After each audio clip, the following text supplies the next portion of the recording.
Серьезного ажиотажа в обменных пунктах сегодня нет, даже несмотря на то, что за последнюю неделю курс доллара колеблется в районе 85 сомов. Мне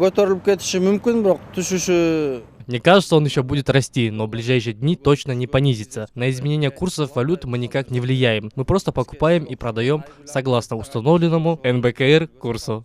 Курс доллара с начала года сложно назвать стабильным. За 11 месяцев он вырос в среднем на 15-16 сомов. Динамика роста курса доллара с начала 2020 года такова. 1 января по данным НБКР 1 доллар стоил 69 сомов 51 тыин. 12 марта он вырос до 72 сомов 90 тыинов. С этого дня до 10 апреля курс доллара начал расти и достиг 84 сомов 87 тыинов. Весной, летом и до начала ноября он колебался от 73,5 до 81 с лишним сома. С 4 ноября он подскочил до 83,7 сомов. К 16 ноября он медленно достиг уровня 84 сомов 80 тыинов.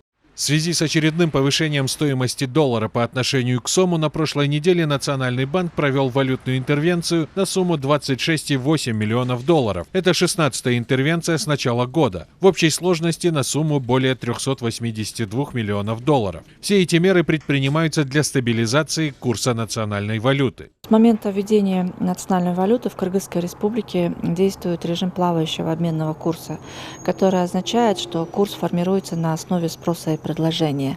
При режиме плавающего обменного курса вот такие вот изменения в сторону повышения или понижения это является обычным явлением.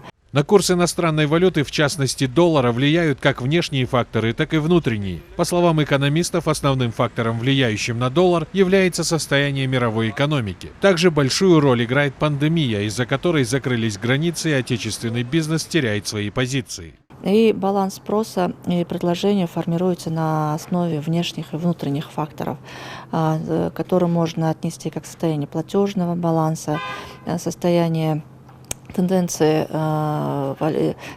конъюнктуры доллара США на мировых рынках и также одномоментные сезонные факторы тоже. С ростом стоимости доллара дорожают и продукты. Такая же ситуация и на валютном рынке соседних государств, что в свою очередь влияет на стоимость импортируемых товаров. Нурбек Иманов, Азамат Кадыр Токтоев, Ала-То 24.